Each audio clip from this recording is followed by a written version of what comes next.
Good morning, afternoon, evening, everybody, wherever you are joining from. My name is Harpal Harika.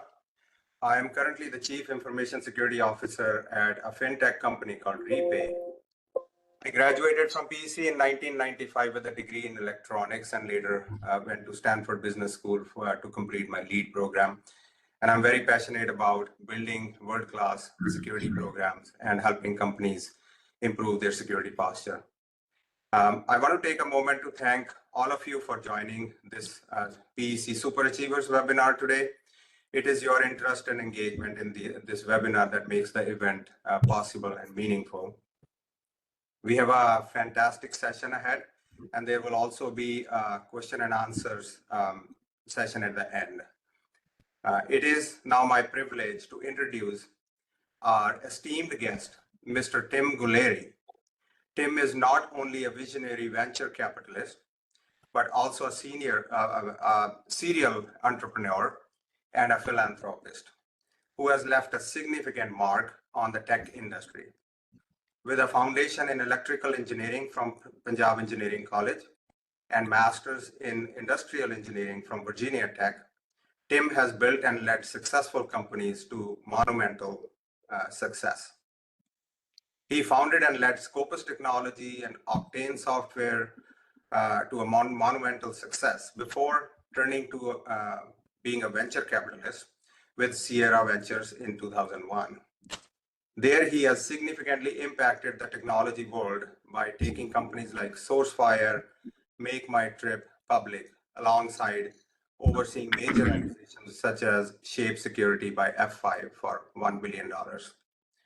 Beyond his business achievements, Tim has shown a profound commitment to giving back to the community.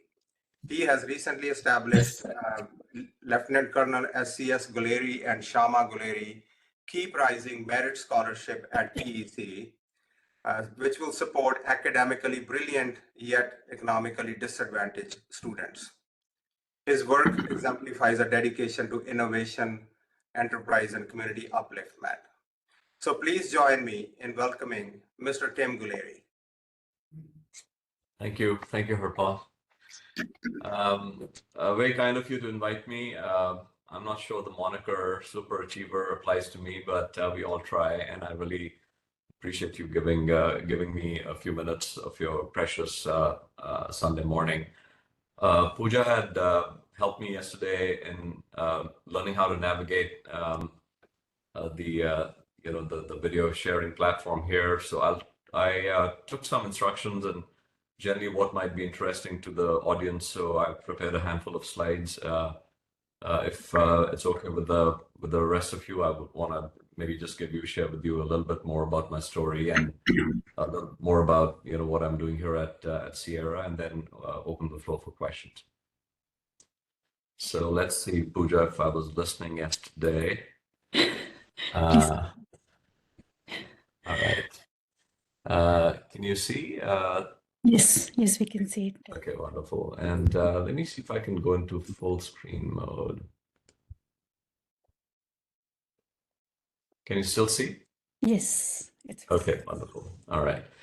So I think as Harpal had mentioned, what I tried to do in a handful of slides is just maybe take you through my journey. And I tried to think last evening when I was thinking about this morning session, what are the key learnings that I picked up during the journey from PEC to, working as an entrepreneur and then also at Sierra Ventures. So I grew up in Chandigarh. My dad was in the Indian Army, so jumped around all over India for the most part, but grew up in Punjab for the most part. My last name Guleri is actually from Himachal. My dad's from Dharamsala, and actually a village called Guleri, which some of you might have visited or driven past. I went to school in Kendra Vidyalaya in Chandigarh, and then as Harpal was mentioning, I was in the 86 batch, graduated with electrical engineering. My first job before coming to the US was actually at Mazda Trucks in Delhi, which is where I worked for about 6 months. Then I came to Virginia Tech in 1988 And the reason I put the door-to-door book sales line in there is that between my first year at Virginia Tech to the second year, I was on scholarship, but I lost my scholarship, so I had to put myself through school by selling books door to door. And it's the story I tell my children today, which is, adversity is a great teacher. So don't let any opportunity when life throws you a curveball go to waste. So after finishing Virginia Tech, my degree, I got into a semiconductor company called LSI Logic. And I'll give you a little more color on the next two and talk about Sierra. But before I get into the professional side, I thought I'll introduce my family. I'm married to Shelly Guleri, who's this beautiful lady in the middle. I have two daughters. On the right is Tara. Tara is currently living in Southern California. She works in marketing at a tech company. And to the left, my daughter Mira. She just graduated from Stanford with a degree in computer science and is finishing a master's at Cambridge. So both in the looks department and the brains department, they take after my wife, Shelly, so, who's also a graduate from Stanford. I should have mentioned, and my two dogs off on the left. On the beyond another page on the personal side is that outside of work, I love cars, and I rally an old 1928 Bentley. I fell in love with cars because my dad was a gearhead, and I do long rallies. So in 3 years ago, I drove all the way from Peking, China to Paris, which you can see on the yellow map. And then last year I drove from Lima, Peru, all the way to Ushuaia, which is the bottom, the furthest most sort of livable landmass in the world. And I put the picture in the middle. The reason I like it is because I love old cars, and there's also adversity mixed into these journeys. You meet great people, and kind of the lesson that I've really enjoyed is that outside of work and family, which obviously consumes most of our lives, it's always good to have a hobby that is all consuming. And for me, it's racing, long distance racing of antique cars. And then these cars, when we race, they have participants from all over the world, and typically about 100 to 130 cars are run in these rallies. So I thought you'll find it interesting. Back to the boring professional stuff. I think as we were talking about earlier, after I finished my graduate degree, came to Silicon Valley. The minute I got my green card, I left LSI Logic, and the reason I left LSI Logic was because I was entrepreneurial at heart, and in a large company, when you're buried, kind of 16 layers deep, you don't really learn that much. So, I joined at Scopus as employee number 8. I rose through the ranks, learning how to, I started in engineering, got an early job in sales, ran portion of the sales organization, then ran product management, and ultimately we built this company to $180 million in revenue, took it public in 95, and then it was sold to Siebel Systems. We were chatting about that earlier for about $750 million. So as I look back at the journey over 5 years, I guess the lesson that I took from that was that you have to put in the hard work and learn the trade before you aspire for, kind of the next stage, whatever that might be. And I say that to all the younger generations that, I have the opportunity to speak with and guide, because without, being in the pocket and spending enough time, you just don't learn the trade deep enough. So don't be in a hurry if you're the younger generation of PEC graduates, listening to this call. Spend the time in a great company under a great manager, and I think that pays a lot of dividends down in the career. I don't know the format. Somebody raised their hand, so I'm not sure if we should be taking questions as I go along, or should we save it till the end of the presentation? think it's up to you, Tim. How would you prefer? I mean, do you want No, I interactive like session? interactions. Yeah, so whoever raised the I think hand, at the please, end is better. Okay, all right. Yeah. So after the sale of Scopus to Seawell Systems, I still had the itch because I'd learned all the mechanics of a software company, but I'd not been the CEO. And it gave me confidence that I could be a CEO because I had seen my CEO at Scopus, how he operated and how the team worked, how they raised money. So I started Octane Software in my garage here in the Bay Area. We raised money from Greylock and Nordvest and Kleiner Perkins, which are storied venture capital firms. Now, the idea behind Octane was Scopus was customer support, horizontal platform. Octane, what I did was I said, okay, we will build for a vertical, in this case, financial services, and just focus on that 100%. So with that focus, we were able to scale revenue very quickly to $50 million in revenue. We'd filed to go public, and that's when we got approached by another public company called Epiphany. And the price kept going up. And at some point, the logical thing to do is to sell the company. And we sold for $3.2 billion. I stayed there for a couple of years before transitioning then to what I call the third chapter in my career, which is becoming a venture capitalist. And so when I look back at Octane, the recollection and the kind of the lessons are that without, if you don't take the risk, you cannot expect a reward. And fortune, favors the bold. And I'm not just talking about myself, I'm talking about the entire team that was part of Octane to take that leap forward and said, hey, in the presence of large companies, we can still make a dent. And we happened to be at the right place at the right time, and the acquisition happened. But the acquisition happened at a high price because we were able to take that plunge forward and build a company. So, be bold, take risks when you're, in the middle of a career after you've learned a few things. And I think it always, if you have the right team and the right idea, it'll always yield great results. Let me interrupt. I'm sorry. I mean, I would like to ask, so about this right team and the right idea. I mean, how do you figure out if you have the right team? I mean, that's one thing. I mean, it's along the journey, it's hard to determine if you are going in the right direction or if you're doing the right thing. So if you have people who are who think alike, and so if you get those kind of people in the journey, then yes, it is easier that way. But when you are in US, right? I mean, you don't know. I mean, who are your friends and who should you trust? So can you just say, I mean, about people you have worked with and Yeah. did they help in So, your career journey? No, that's a great question, Pooja. I think I'll give you two quick answers. One is the Octane founding team.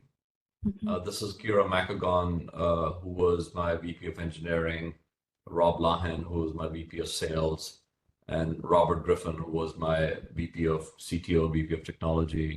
All three of them, actually, I've worked with them at Scopus. So we had a high degree of trust already. And we were already meeting in my living room on weekends, thinking about the idea after we got the acquisition with the Seawell done. Hey, what's the next idea? So there was a high degree of trust.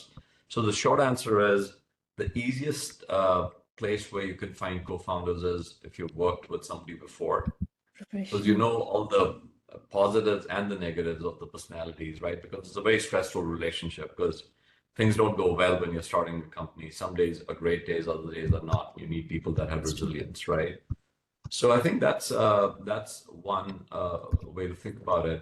I think generally speaking, once you have your team down, then the next wave of people just follow once you produce some results. And I think the Valley is really good, and any other market. In fact, I was in Bangalore a few months ago for one of my board trips for MakeMyTrip, where I still serve on the board, and the talent is phenomenal globally. Yeah, that's so. I think you can find people with high IQ and high EQ, and those are the people that make the best founding team members. makes sense. Thank you. So moving to venture capital, so I met Peter Vendel, who was the founder of Sierra, literally at a cocktail party in the, kind of in that 2000, 2001 timeframe. And because I had a couple of successful exits, venture capital firms are always looking for people with two types of profiles. Either you've been a venture capitalist before and you've made money, or you've been an entrepreneur and you've been successful as an entrepreneur. So I was the second bucket. And when Peter met me and he saw the Octane story and the Scopus story, he invited me to become part of the firm. And honestly, initially I said no, because I wanted to build company number 3. But then I joined a board with him and just fell in love with the idea that I can advise young entrepreneurs not to make the same mistakes I'd made, and I can add value right on the other side of the table. And I joined Sierra in 2001, and I spent the next 10 years what I call repotting myself, because you think you know how to become a venture capitalist till you become a venture capitalist, and then it's like, oh my God, how do I make money in this job, right? Because there's so many ideas, there's so many types of entrepreneurs, there's insane amount of competition in the markets that you enter. And how do you ensure that the 20 companies that have been funded in a particular subsector, yours is the one that's going to make it, right? So I really put my head down and dedicated the next 10 years from kind of 2001 to 2011, 12 to really becoming a good venture capitalist. And my general takeaway from that is that if you're always curious as a person, you always have this idea that I still have to learn stuff, and you always have the mentality of repotting yourself, you'll have a very, very fulfilling life. And so I was lucky. I had good mentors, and Peter Vendel and others. Took a couple of companies public, as I think Harpal was mentioning. Shape Security was $1 billion exit. Treasure Data was a $600 million exit. Green Plum was a $400 million exit. MakeMyTrip is a $3.5 billion company today. Sourcefire, I sold to Cisco, which we were chatting about yesterday, for $3.7 billion. So did reasonably well in the first year, and then the second chapter started. So Peter Vendel retired in 2011, 2012 timeframe, and he gave me the opportunity to take on Sierra Ventures and take it to the next, what I call version 2.0, right? And so what I did was, I'm very proud of this slide because this is the entire team that I have recruited to sort of execute the second phase of Sierra Ventures. So Jim Dorman was my chief operating officer at Octane. Ben and Mark and I have been partners since 2001. The rest of the team has all been rehired and hired into this new strategy.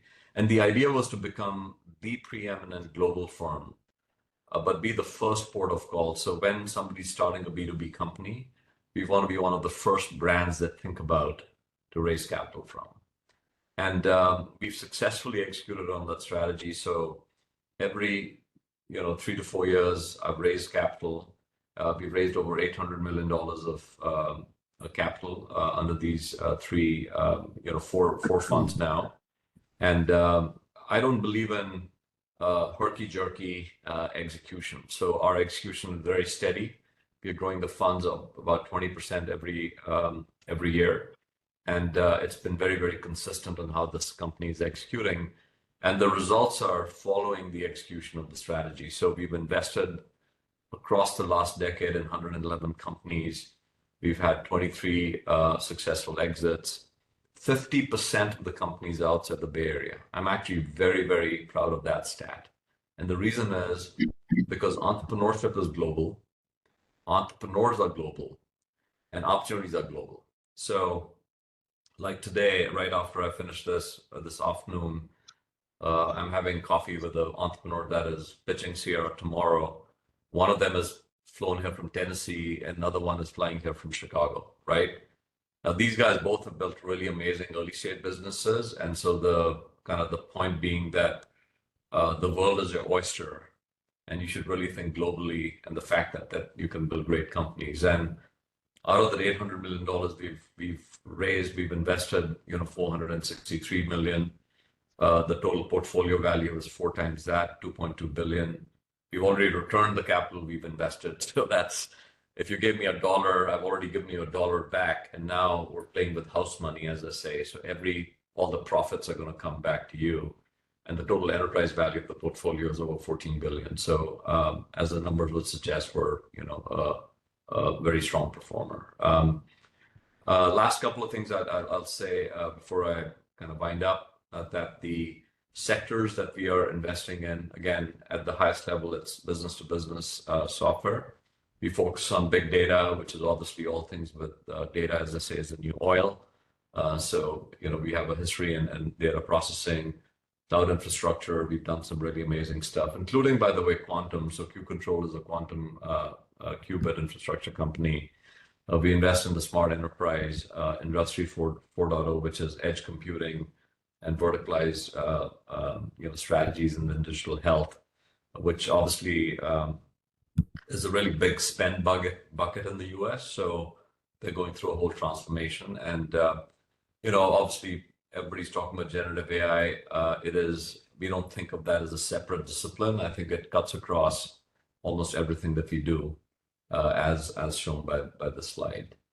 And behind us and the people that you saw, because we just do B2B investing, we have a very, very large network, which includes 80 Fortune 1000 CXOs, and some of the logos you see here.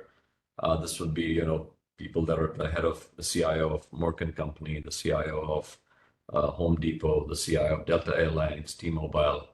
They're all part of our CIO advisory board.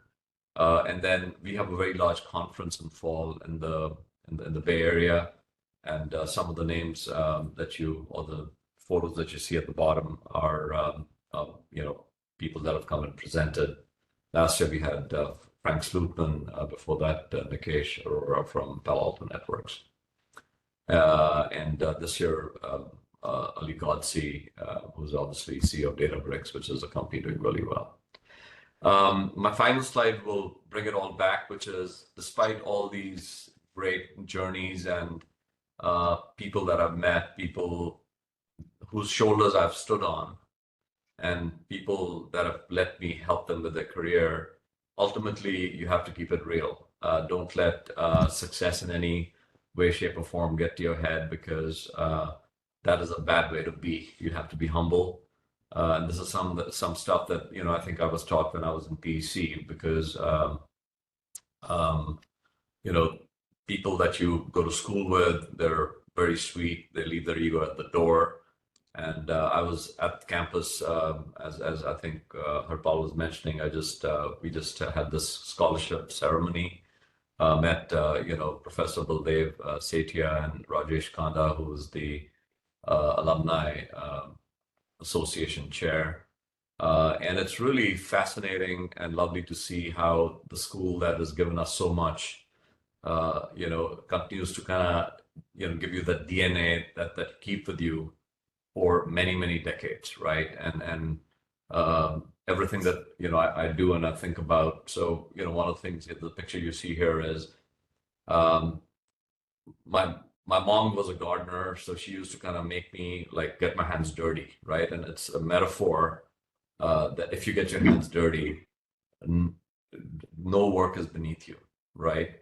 And so my firm, despite being in these fancy offices and stroking checks of billions of dollars and having fancy meals, which is all part of what venture capitalists do, we every quarter we just go to a local community which is not doing well, and we give a whole service day. We shut the office down, and I think all of you, I encourage you guys to do that in whichever function you're in, because it's that keeping it real that makes you a better human and ultimately a better business person. So with that, I'll thank you again for giving me this time on the floor, and we'll open it up for questions. Can I ask a question? Yeah, go ahead. Yes, of course. My name is Arvinder Singh Brara, and I'm in Delhi, but I spend time in Los Angeles and Delhi. Tim, my question is, in all your endeavors, how do you figure in the environment, the protection to the environment, because that's of concern, worldwide global warming, etc. So where does that fit in into uh, your activities? Yeah, I think it's a really good question. So I think of this in two ways. So obviously, because I am ultimately, you know, a financial manager, I'm managing somebody else's money, and my job is to give them a return on capital, right? So different than stock market and even people that are managing public and public instruments. Venture capital tends to be on the other end of the scale, where the funds that are given to us are locked for 10 years. And after 10 years we are supposed to give them many times that money, right? So I think our business is certainly affected by the macro, but because we are investing so early, so the example I'll give you is that today, if I'm investing capital, the company that is going to go public, is going to be in the public market in 5 years. And it's very, very hard for me to predict what the public markets are going to be looking like. So I don't worry too much about, the kind of the political instability in the US or the US-China cycles, except for just informing the broader thesis. So for instance, we pulled out of China because we saw directionally where China was going. We were doing Chinese-based investments in Fund 10, but by the time we came to Fund 13, we were completely out of China because that was a directional 2-decade bet we made that we will not, want to invest there because I think that's going to be an issue for a long time. So geopolitical things, we let them inform our thinking over multiple decades.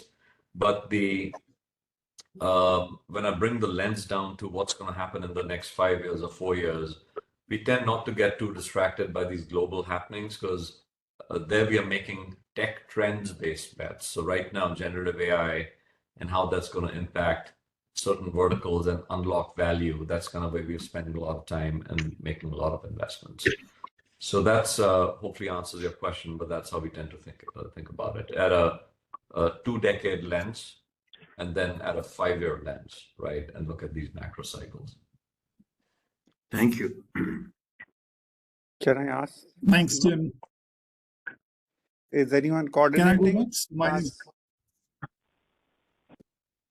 I've I'm got a not sure how we question. can MC this, so I'll let you guys.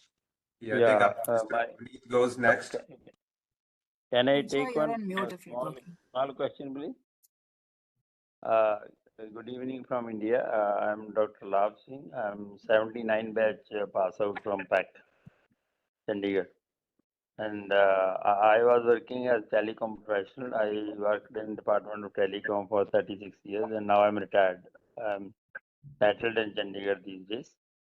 My question was very simple, like the way the economy in India grows, and there's a big mass market also, and there are trends that manufacturing facilities, they are also shifting from other countries to India. How do Yeah. you how do you look at this as a reverse migration? So Yeah. that was we expect people to come back and invest in India, and then probably there is a reverse migration also. So Yeah. can you kindly comment on that? Thank you. Yeah, of course. Great question. And then I think so at the highest level, I think India is really coming to its own when it comes to my business, which is investing in early stage tech companies. And I'll make a couple of comments. So when I went to India in 2005, with the eye towards investing in Indian companies as a California-based venture capitalist, there was very little innovation that was happening in the B2B sector. And the founding teams were also very raw. So, they didn't really know how to hire, how to scale. So at that time, the reason I went and did MakeMyTrip, which is obviously a consumer company, is because there was nothing happening on the B2B side. And I did actually more than just Make My Trip. I did this company called Redbus, which is a busing platform. I did a company called Car Valet, which is for buying cars, online. It's the Kelly Blue Books of India. And we made a lot of money there because we were waiting for the market to progress from being a consumer platform business to a B2B business. And I can tell you with 100% confidence that India has arrived as it relates to B2B in two ways. Number one, you have original IP coming out of India. Okay. Now, some people say they might copy a business plan or idea, which is fine. Entrepreneurs do that. That actually defines a great entrepreneur. So I would not put that past anybody. But number two, and more importantly, companies in India, as in banks and telcos, have started buying software from Indian companies. So India itself is becoming a local market, which is really exciting to see. So it's no longer just a cost arbitrage play where you're selling in the US and India is just the back end. India has actually become the market which is buying software and paying US values. So I think we're in a 20 to 30-year run, and with the fact that the money can go nowhere else because China is shut down and Europe is flatlining in terms of growth. Last month, last week only, I was there in Gandhinagar, in the state of Gujarat, and they have got a very good facility, like world-class facility in the shape of a gift city. They call it gift city. Yeah. It takes care of all the facilities, world-class facilities there. I've seen. Yeah. I was there for 3-4 days on a national convention on quality. Yeah. So I found, it is nothing less than anywhere in other developed countries. Yeah. So I hope that India is now in a position to provide that matching kind of facility. So we expect people to come back and put their money in India also. There is a market, mass market is there, so that advantage is already there. Lot of demand is there, any service you take. Yeah, absolutely. We have already proved our metal in UPIs, Yeah. Yes, Labji, we all agree that India is a great market to invest, and then maybe we can, talk about it later. Let's ask. Others are also waiting and they want to ask the question. Thank you, Tim. Thank you very much. Thank you. So let's you go can to go ahead and Rakesh. answer. Sorry. Yeah, Rakesh. Okay. Let's go to you. Tim, I'll MC the next 10 minutes if you don't mind. Yep, go ahead, please. Okay. So Tim, I'm in Canada, 74 Electronics, and I have a little business in California. So my question to you is that you've been taking big risks, you've been very intelligent, you're bold, but how much was the luck part of it in this? And especially when you would have seen some ups and downs, when the little unsuccessful day or so, how did you cope up with that? Did you ever feel that, I took a wrong panga or something? Yeah, no, I think absolutely. The short answer is absolutely. I think the luck has a lot to do with it, and almost I don't know how to ratio it, but maybe 60% is your hard work and instinct and intelligence, but luck is 30-40%. It has a lot to do with it. And I think the reason and luck is, I'll do air quotes on luck because whether it was luck or it was perseverance, that's where the lines start to blur, right, between what is traditionally called luck versus perseverance. And perseverance is the notion that independent of how bad the chips are on, or you don't feel that way, you show up, right? And you begin to get more lucky. I don't know how to describe it, but it's I think it's the quote that we've all heard that success is 99% perspiration, 1% inspiration, right? So it's like just having the fortitude to keep going. And I think if you do that, I think you find yourself getting more, air quotes, lucky. But my travel and my journeys were not without days I was looking in the mirror going, what the hell have I done? And but you kind of keep going and things tend to sort themselves out. So that'll be my quick answer. So that means you grabbed the luck. You said, "Oh, I'll not let you go away." Yeah, yeah. And I think it just basically, it just takes care of itself, because if you just work hard enough with the smart people and are open to ideas, like even today or yesterday, I had meeting with 2 or 3 founders.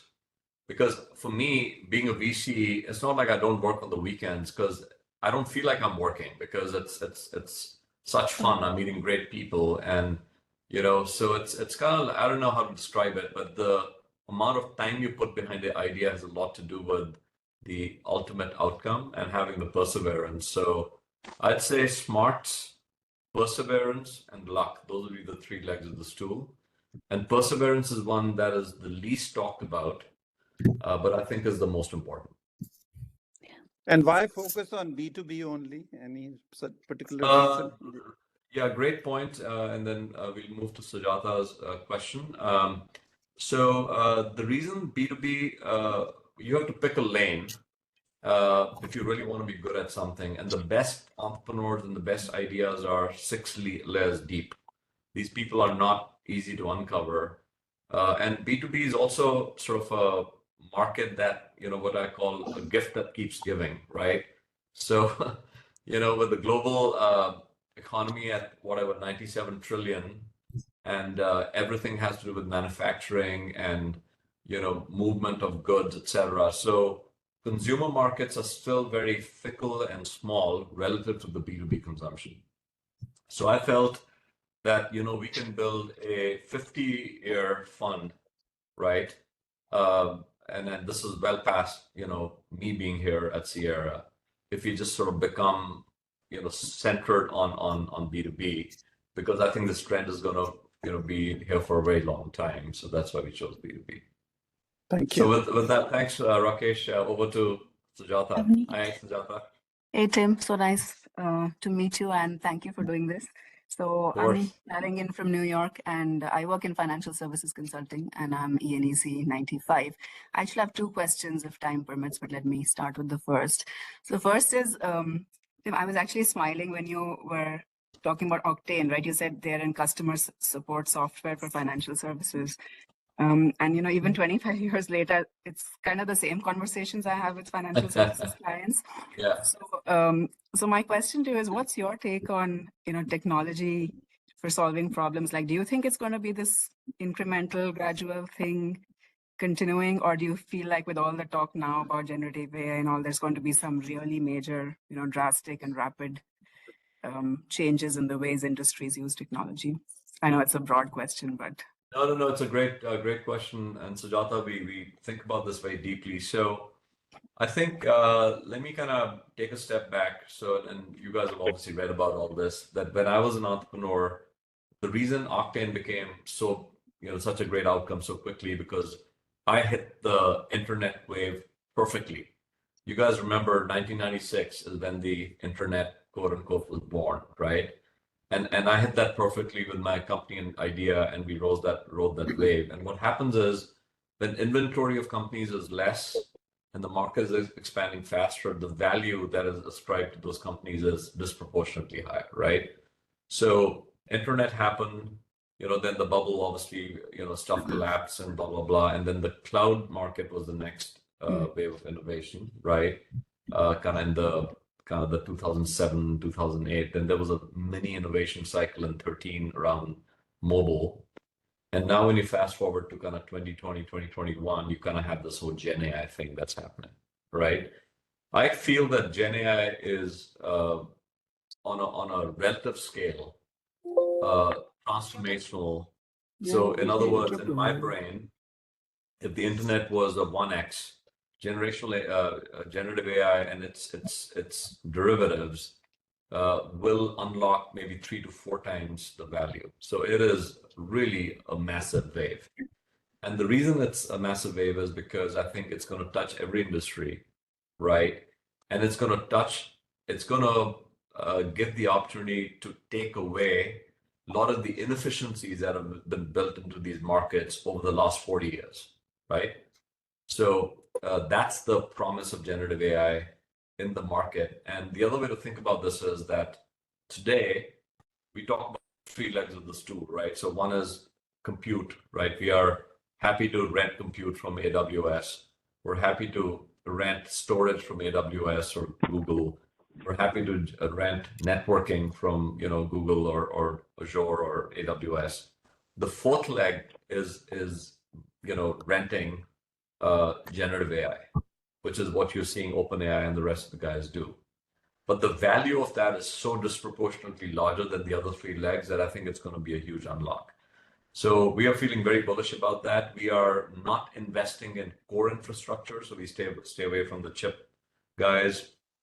We're staying away from what I'll call the plumbing of Gen AI or generative AI, but the application layer which sits on top. I think that's where there's a lot of value to be built. So we are going vertical by vertical, and we are finding opportunities to invest in entrepreneurs that are taking the business knowledge of a vertical and then doing some what I'll call generative AI native development, right? And I think that's where the big unlock's going to be. So I think you're going to find the same, Sujata, in financial services. Yeah, I know that really validates some of our early thought process. So thank you for that. Can I ask one more question if we have? Of course. Time? Your Okay, family, so- you get to ask twice. Yeah. So okay. So since we're still in Women's History Month, and you actually started by the lovely introduction of Shelley, Tara, and Meera, I'm going to ask you, what's your, I guess, guidance, advice for women who are really looking to make that change from mid-management career to being into leadership roles? What's been your experience, and what do you think would make sense? Yeah, no, that's a great question. And again, being the father of two daughters, and obviously this is a big topic, just generally speaking. I think the one advice I always give, kind of female counterparts or female execs is that I think networking and really spending time and leaning into your network is something that I wish there was more going on, right, amongst female execs, and then support groups, right? Because ultimately, as you well know, and we've been around business for long enough that you have to have a skill set, but then you also have to have connections to allow you to kind of navigate the next role or the next opportunity or the next sale or whatever you're trying to do, or hiring the next person. So I think networking and actively networking and then using the network, I think is something that is very, very important. And I think that would be my general advice. I also tell, just like every person needs to have the personal board of directors. So every person needs to, think about, okay, I'm going to have a personal board of directors. I'm going to have one person that has this skill set, another person that has this skill set, a third person that has this skill set, and be very, directional and deliberate about that. Not just, usko chai ke liye mil liya, uske khana kha liya, not that stuff, right? It has to be planned. It has to be executed on. People that do well in life, it's not an accident. It's because they are actually thinking through what they need to do and how do they need to push against it. So what Sujata I'd say is that, if you're a female exec that wants to get to the next level, network, build your board of directors, engage your board of directors, and don't be shy to get help. This is the thing that, and my daughters are the same way. I think, you should not be fearful of getting a no, right? Asking is something that, female execs should be very, very comfortable with. And, again, it's a topic for a longer conversation when I come to New York. Maybe we can go out for dinner, but I feel very bullish about, more females are coming into the workforce, but we could do with a lot more from where we sit today. Wonderful. Thank you. No, I think that was good for everyone to hear. Thank you. Yeah. If you don't mind, can I interrupt just for a second? I wanted to thank Sujata because she got us connected with you and made this session possible. And she's also my classmate. So okay. Excellent. Must have been hell of a class, or Paul. So let's go to Avneet and Vasu. I do have a call at 10, so we'll try to wrap up on time. So I'll go next, Tim. Thank you very much for your inspiring story. I mean, it's amazing to hear what you've achieved coming from the same classroom. I'm also from PEC Electrical 2006 batch.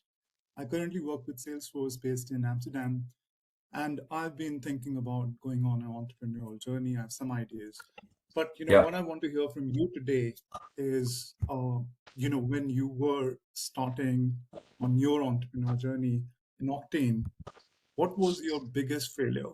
Like the thing that saved you, otherwise you would not have been what you are today. Yeah, well, I have a long list of failures from that journey, so I don't know where to start, but I think the biggest, failure maybe is a too strong of a word. Maybe the thing that was the biggest, thing that I was unprepared for. Let's use those words, right? Because failure sounds like a one-way door, and I don't think of any of these decisions as one-way decisions, right? Like the door swings both ways. You can kind of go in, make a mistake, and come out. One-way doors are when you make a mistake, there's no coming back, right? So let's define the word a little differently. I feel that I was very underprepared as a CEO to understand the financial modeling that needed and the financial discipline, honestly, that the company needed to be operating on than the way I was running the company. And the reason I'm saying that is because now I happen to be fundraising in an era where money was not falling off the trees, but it was, you could actually, if you had a reasonable team and a good sales process, you could raise money. But when I put my skill set, like, Tim Guleri from like 1996 against the CEOs that I'm trying to advise today, on a scale of 1 to 10, when it thinks about financial preparedness or understanding the financial levers, I was probably on a scale of 1 to 10 at 3. And had I been building that company in a financially constrained environment where VC dollars were not flowing, I probably would have been out of business. So that's the biggest takeaway in learning. And that hubris still stays with me because I try to advise entrepreneurs with that lens in mind. And the entrepreneurs that don't have that muscle developed, I really spend a lot of time in making them sure they understand the financial levers, gross margin, cash flow, booking, billing, all the stuff that we now know like the back of our hand. I'd never been taught that. I came from like an engineering background and went right into sales and product. So that was the biggest exposure in my skill set. But I guess you could say then that, in a different era, that company would have failed. But given it was in that era, and that's where the luck part comes in, right? Where capital was available, I was able to, get it to the other end. Thank you. Yeah. Vasu, over to you. Right, so good morning, sir. I'm a 2019 graduate from PEC in electrical engineering. And I'm currently pursuing my master's in finance from Purdue, and I'm part of the student managed venture fund. So my question to you was, sir, as someone who has 20 years of experience in VC, what is one key element that you look for in an entrepreneur, and which is one specific industry that you look for nowadays? Because there's limited dry powder available for VCs, as far as I know, what we have been told, and the valuations have gone through the roof. So how do you manage this and decide upon where to invest and what quality to look for? Yeah, I think that's a great question. Obviously, given how early in the cycle we are investing, there's very little, it's not like you can look at financials and, these companies don't have 60 customers, right? They're very, very early. So we spend a lot of time evaluating the CEO and the team. I think specifically the two things I look for in a CEO. Number one is sort of what is the insight that the CEO had, which is unique, which lets them, deserve to start a company. Okay. So that is really. I keep digging. I just keep digging. Why? When I'm like having dinner or whatever. Like is this because I think the flip side is in the Valley when fundraising is easy or whatever, you get a lot of these what are called tourists. That just want to like start a company, some MBA from Stanford Business School, but they don't really have any insight. Okay, so that's one. The second is attention to detail. This is something that is super important. And I test for that. By I ask them, okay, hey, can you send me your deck and how you plan your financial this thing, and I can spot errors. And if they don't have attention to detail, that is a telling sign that the wheels are going to fly off, because a lot of these CEOs live in like product land, and they never come to the middle of where you are actually executing. And I think that becomes an Achilles heel. So I think insight and attention to detail would be the two raw ingredients I look for, because the rest of the stuff can be taught. I can teach them, sales mechanics and all this other stuff that we chatted about, but those two things are, have to be, sort of in their, in their psyche naturally. So hopefully that helps. Got it, And sir. sector-wise, I think I mentioned before, I think we're looking for vertically specific Gen AI companies, and I think I think there's lots and lots of opportunity. So if you find if you're digging and as you're looking at entrepreneurs, I would encourage you to. I think there'll be trillions of dollars of value that's going to be created in that segment. Got it, sir. Thank you. Thanks a lot, sir. Thank you. I think we're upon time. May I ask one question, please? My small question is on blockchain. Like how, Mr. Tim, that how blockchain as a technology is going to impact the business landscape in the coming decade? In the coming decade. Yeah, and I think that's a good question. We've done only one blockchain investment. I think blockchain as an infrastructure is interesting, but Bitcoin and all the derivatives of the apps that sit on top, right? The DeFi apps, as they call them, is not something that we understand well enough, and there's also a lot of regulatory risk to scale those companies. So we've stayed away from that sector. So I think for us, we are just wait and see on whether blockchain gets adopted by the enterprise. So as a firm, we don't want to be on the cutting edge of trying to discover how those adoption cycles are going. So we're just not putting money into that particular sector. But I think ultimately distributed computing, which is what blockchain is fundamentally based on, I think is going to come in some shape and form.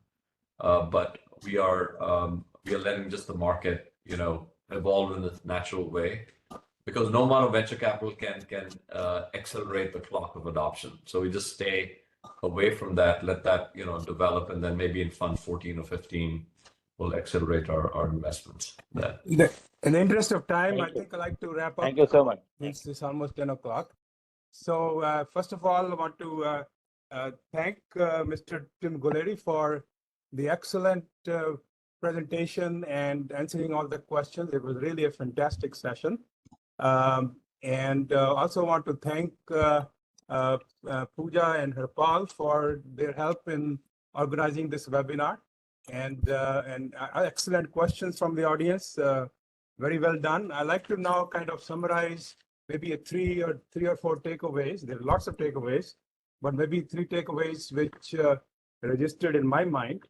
The number one I thought is really, you mentioned that every person should have a personal board of directors. I think that that's a very practical advice and something that we can learn in different parts of our lives. Other one is you mentioned that how to be lucky, and your formula for being lucky is perseverance. You don't give up, and that in that process you get more lucky. And the next takeaway is put in the hard work to learn the trade, and before you aspire for bigger things. So go at the right pace and put in the hard work. So I'll just stop with those three takeaways. And it has been a wonderful session. And thank you everyone for joining.